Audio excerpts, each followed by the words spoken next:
दुनिया भर में जारी उथल-पुथल के माहौल में भारत ने जिस मजबूती के साथ अपना कदम आगे बढ़ाया, अब उसकी तारीफ बड़े-बड़े संस्थान और एजेंसियां भी करने लगे हैं।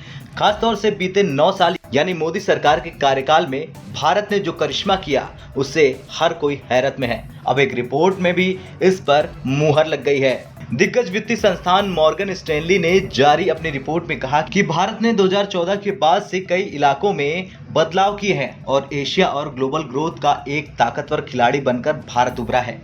मॉर्गन स्टैनली ने अपनी रिपोर्ट में कहा कि आज का भारत 2013 के भारत से बिल्कुल अलग है। मॉर्गन स्टैनली की ये रिपोर्ट प्रधानमंत्री नरेंद्र मोदी के 9 साल के कामकाज की सफलता को भी दिखाती है। रिपोर्ट में कहा गया कि महज 10 साल के छोटे से वक्त में भारत ने वैश्विक व्यवस्था में अहम स्थान हासिल किया और मैक्रो और मार्केट आउटलुक पर इसके पॉजिटिव नतीजे दिखाई दिए हैं। मॉर्गन स्टैनली ने यह भी कहा कि भारत एशिया और ग्लोबल ग्रोथ का अगुवा बनकर उभरेगा।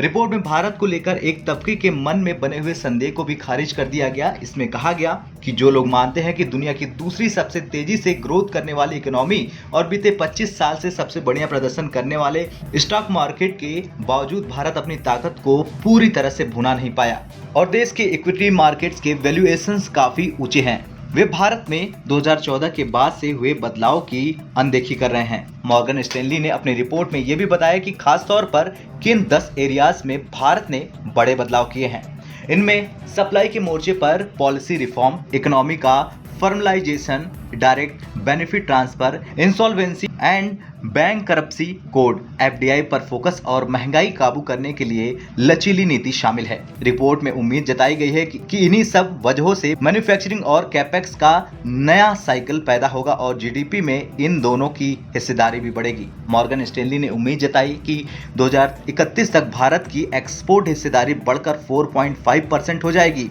जो कि 2021 के लेवल के मुकाबले करीब दोगुनी है। रिपोर्ट के मुताबिक भारत में प्रति व्यक्ति आमदनी भी मौजूदा $2,200 से बढ़कर 2032 तक $5,200 तक पहुंचने की उम्मीद है। मॉर्गन स्टैनली की रिपोर्ट में न सिर्फ बीते 9 से 10 साल में भारत की बदली तस्वीर का जिक्र किया गया, बल्कि इसमें भारत के आने वाले सुनहरे भविष्य की भी उम्मीद जताई गई है। खैर, ऐसे वक्त पर जब अमेरिका, यूरोप और चीन बड़ी आर्थिक परेशानियों से जूझ रहे हैं, मॉर्गन स्टैनली की रिपोर्ट मोदी सरकार के लिए बड़े बूस्टर का काम कर सकती है। अब आपका क्या कुछ कहना है इस रिपोर्ट को लेकर, कमेंट कर जरूर बताएं। ब्यूरो रिपोर्ट, भारत तक।